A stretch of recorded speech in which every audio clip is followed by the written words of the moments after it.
कोई ज्यादा नहीं, 60-70 करोड़ पापा खा गए, उमर साहब के पापा खा गए 60-70 करोड़। उसमें 12 करोड़ का कैश एक दिन विड्रॉ हुआ है, 12 करोड़ का कैश एक दिन विड्रॉ हुआ है। एक तो यार एक चीज है, उमर साहब को सब चीज छोड़ो, टरबाज बना, ये मानना पड़ा। उमर साहब, नदामत से कहता हूँ, जीतना तो हमें है। मैंने बोला कि अपनी जीत से ज्यादा मुझे आपकी हार में खुशी हो। जब दिल्ली और श्रीनगर का सियासी टकराव हुआ, उमर साहब आप दिल पर हाथ रखकर बताओ, आप कश्मीरियों के साथ कब थे? आप तो हमेशा दिल्ली के साथ। लेकिन उमर साहब, हम बिकाऊ नहीं, हम हर एक चीज नहीं बेचते घर की, आपकी तरह नहीं बेचते। हम दादे की फोटो, बाप की फोटो,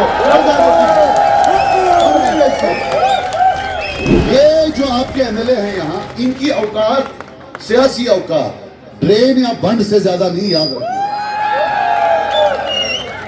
मुर्गी बेचारी फांस दे रही होती है कि वहां मुर्गी के बच्चे वहां निकलते, बतख के बच्चे वो पानी में जमा। हम भी वोट देते हैं एमएलए को, वहां सरपंच निकल आता है।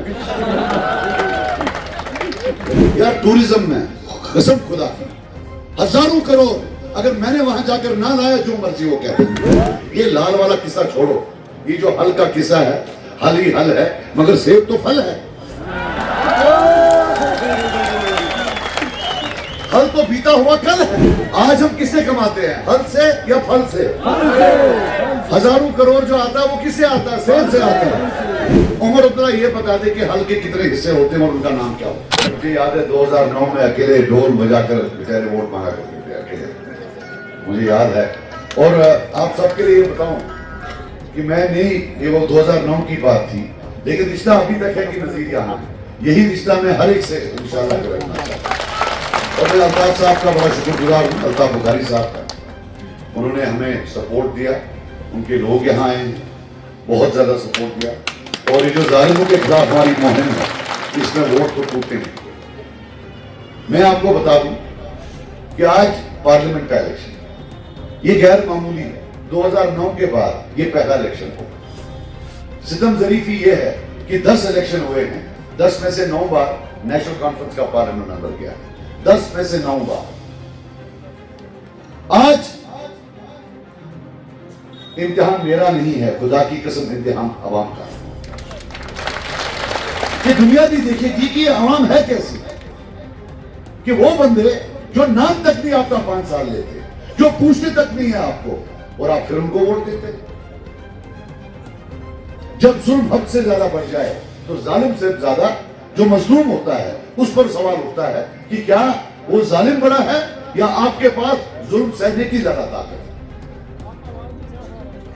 आप उड़ी के मामले देखो, किसी के लिए पार्लियामेंट मेंबर अहम हो या ना हो, आपके लिए है, क्योंकि आपका सब कुछ, आपका जो तेल था, जैसे सऊदी अरब का तेल है, आपका पानी है, वो इन्होंने एनएचपीसी को दे रखा। स्टेट गवर्नमेंट का कोई लेना देना नहीं है।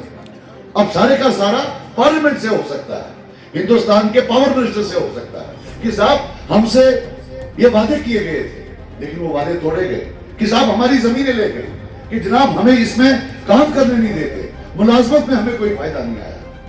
लेकिन आप ही बताओ, सब चीज छोड़ो, राज्यसभा के मेंबर थे शफी साहब, मैं उनकी बड़ी इज्जत करता हूं, लेकिन क्या कभी उड़ी का नाम पार्लियामेंट में उठा? आप आरटीआई करें, आरटीआई करें, अगर एक बार उठाया हो, जो मर्जी हो कहते। ये जो बाकी एमपी आए, रोज यहां तशक्कुस की बात करते हैं, हम सब तशक्कुस के हक में, कौन चाहता है हमारा तशक्कुस खत्म? लेकिन जहां बात करनी है, यानी कि पार्लियामेंट, ये बताइए वहां बात की या नहीं की? पिछले 4 साल में मैंने आरटीआई किया तो अल्फाज 370 इन 3 एमपीयू में से किसी ने भी एक बार वहां इस्तेमाल नहीं किया है। सिर्फ आकर यहां हमें धमकाते हैं कि हम तशक्कुस वापस लाएंगे। अल्फाज 370 इन्होंने 3 साल में कभी इस्तेमाल नहीं किया, सिर्फ अखबारों में बयान देते। भाई मैं आपको एक बात बता दूं, आपको पता है मेरा गुनाह क्या है? मेरे पर इतने इल्जाम क्यों होते हैं? जरा बोलो क्या? अरे मैंने तो जिद्दोजहद की है, मैंने जेल देखी है, मैंने टॉर्चर देखा है, टॉर्चर। गलती एक है कि गांव का हूं, पहाड़ में रहता हूं, खुदा की कसम यही गलती है और कोई गलती नहीं। और 1 लाख बार मैं ये गलती करूंगा। मुझे फख्र है मैं गांव का हूं, मुझे फख्र है मैं पहाड़ों का हूं। ये सब जो है ये ड्रामा है। शहर में कुछ लोग बैठ के बनाते हुगो ये। उमर अब्दुल्ला साहब का अभी मैं पढ़ रहा था जब फोन पर कहीं बोला है कि सजाद लोन ने बयान दिया है। एक तो यार एक चीज है, उमर साहब को सब चीज छोड़ो, डरबाज बना ये मानना ऐसे डर अल्लाह की समझ मैंने कभी देखे। वो एक एक डर ऐसा मारता है कि टनल बनाने की जरूरत ही नहीं है, वो खुद ही बन जाए। बोलता है कि भाई सजाद लोन को अब वो बोलता है कि उसको अपनी हार तस्लीम है, उसको मेरे हार से लेना देना। मतलब उमर साहब नदामत से कहता हूं जीतना तो हमें है। मैंने बोला कि अपनी जीत से ज्यादा मुझे आपकी हार में खुशी होगी, ये बोला। और क्यों होगी? क्योंकि आपकी हार में मुझे कम से कम अपने वालिद का वो 1987 का मुंह दिखेगा जब आप लोगों ने उसको और कितने सारे कैंडिडेट्स को चोरी की और यहां ये बंदूक लाया।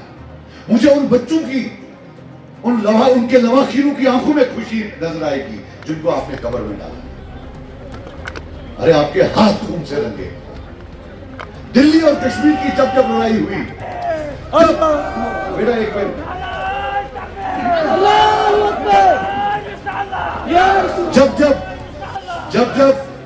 जब दिल्ली और श्रीनगर का सियासी टकराव हुआ, उमर साहब आप दिल पर हाथ रखकर बताओ, आप कश्मीरियों के साथ कब थे?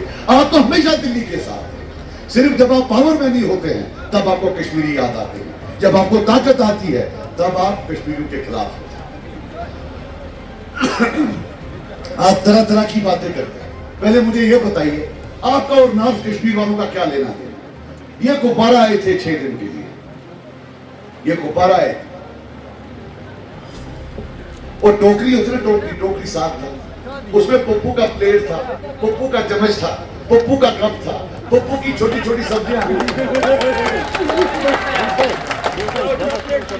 पप्पू के चॉकलेट्स भी थे। यार आप ये देखो, पप्पू का टिश्यू पेपर भी उधर से ही आता है।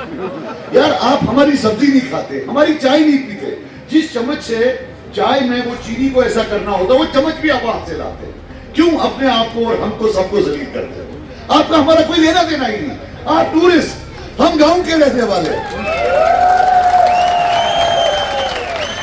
यार मुझे यह बताओ, जो बंदा हमारा खाना नहीं खाता, हमारा पानी नहीं पीता, हमारी चाय नहीं पीता, उसका हमारा क्या लेना देना उससे?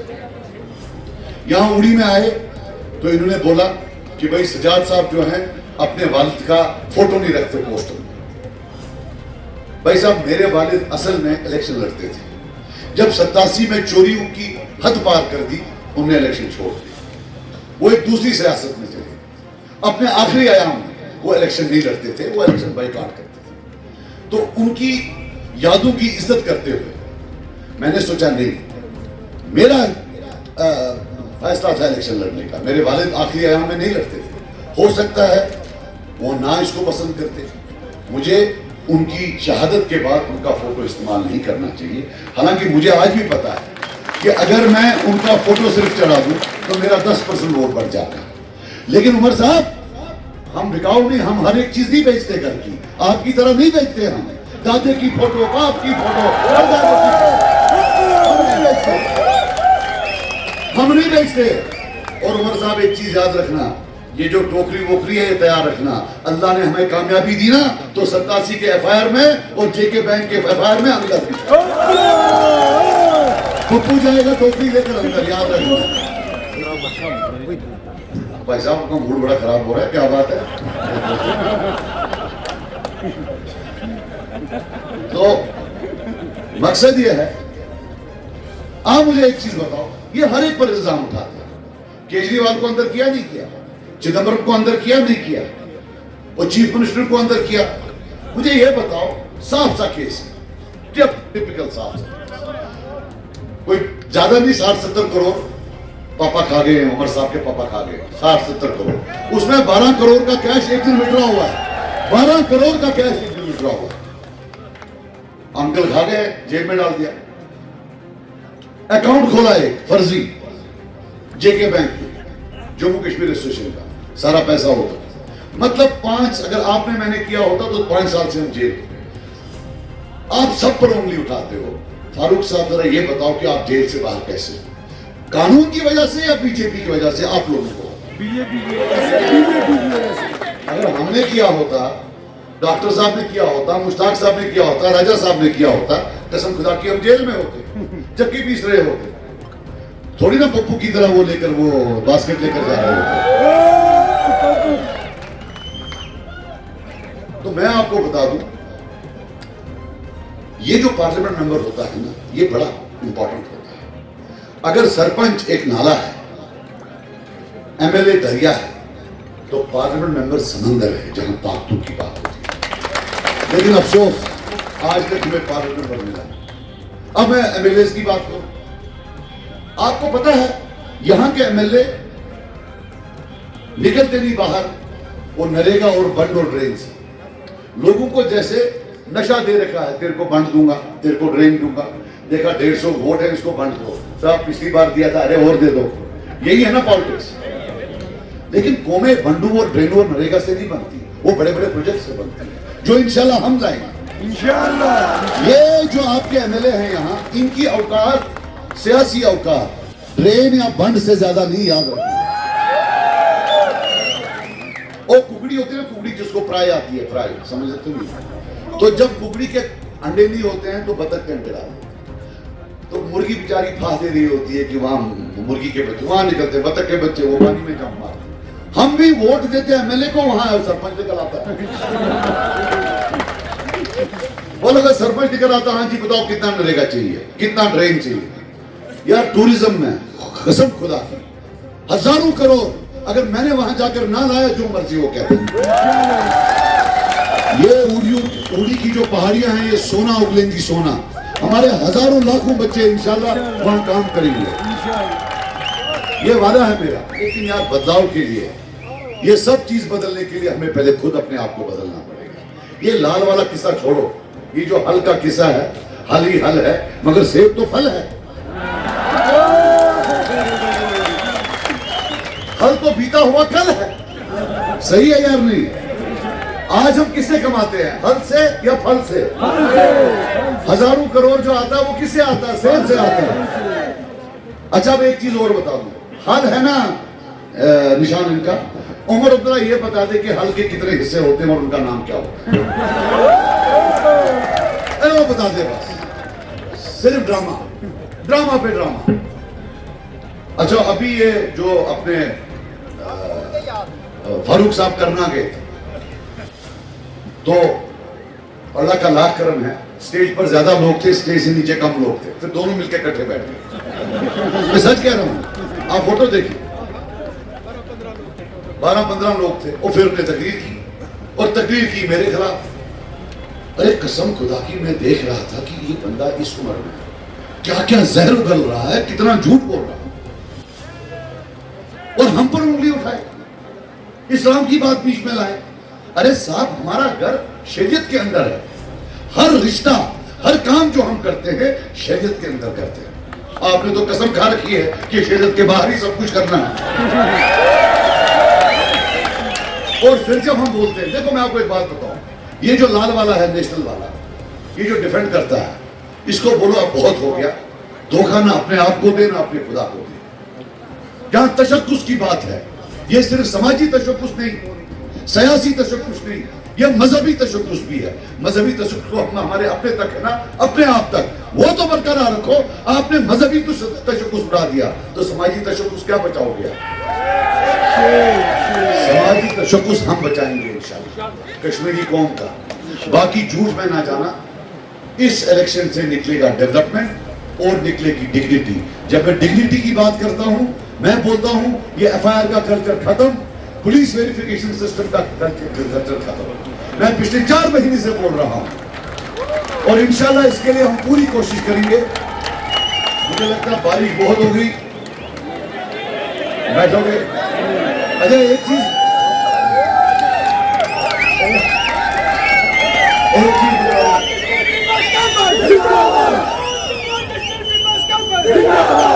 अच्छा मैं बात बताऊं, एक तो झूठ भी है, नकाल भी बहुत।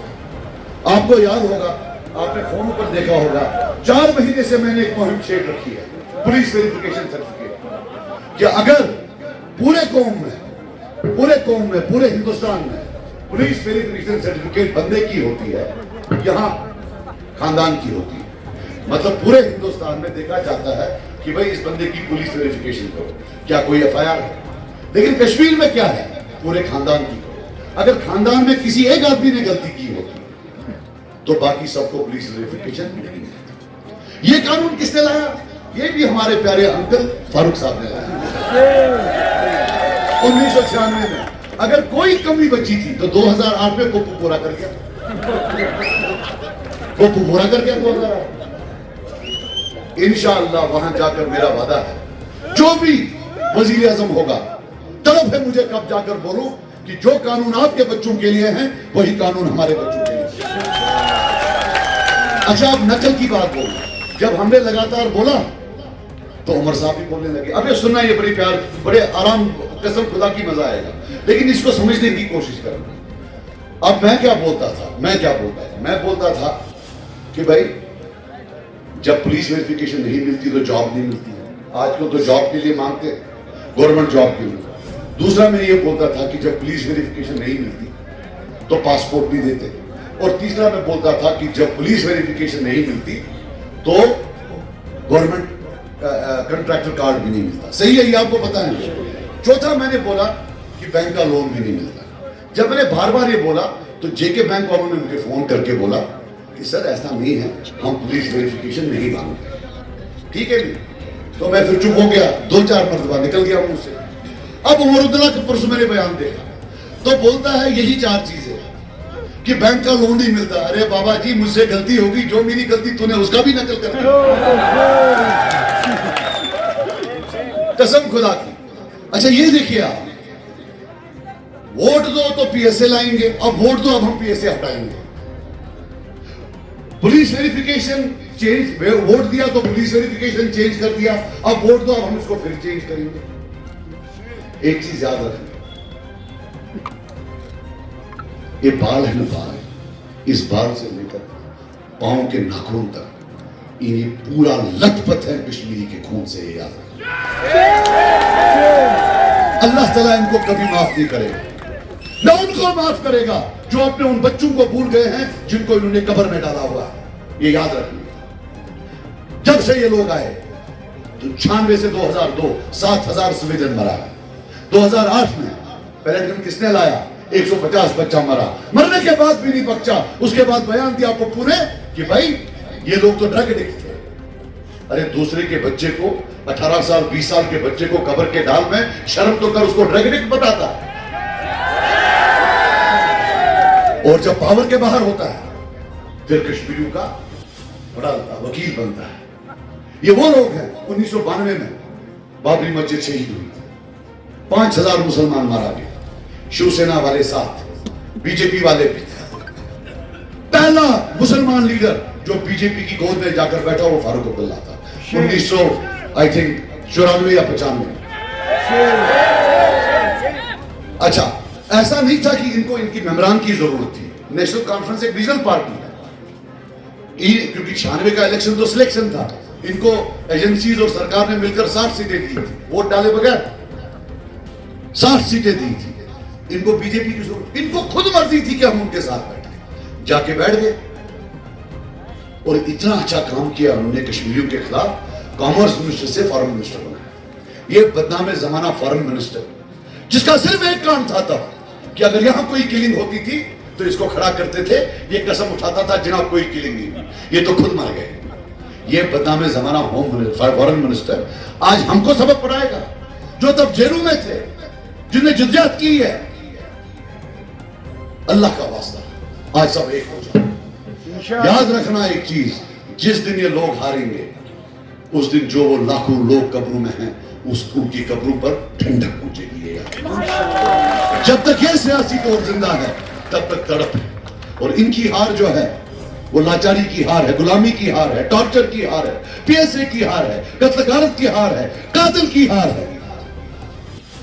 सजाद को तो आप वोट दोगे, पीपल्स कॉन्फ्रेंस को वोट दोगे, लेकिन अल्लाह की कसम अगर आपको इन सब चीजों को हराना है तो 20 मई को 5वें नंबर बटन पर सेव पर दबाइए और इंशाल्लाह फिर देखिए पप्पू और पप्पू का पापा कहां चला जाएगा। बाकी ये मेरी आपसे गुजारिशात थी, आप आए, इतनी देर इंतजार किया, किस गर्म जोशी से आपने मेरा इस्तकबाल किया। मैं अपने अल्लाह ताला से दुआ करता हूँ, या अल्लाह कामयाबी दे और फिर हमें तौफीक दे कि जो इनकी उम्मीदें हैं हम उन पर उतर आए। मैं एक रिश्ता जोड़ने आया हूँ पार्टी के बगैर। अल्लाह ताला ने हमें कामयाब किया तो एक चीज याद रखना, दिन रात ये भाई आपके पीछे होगा, जो आपका इंशाल्लाह काम होगा, छोटे से छोटा, बड़े से बड़ा।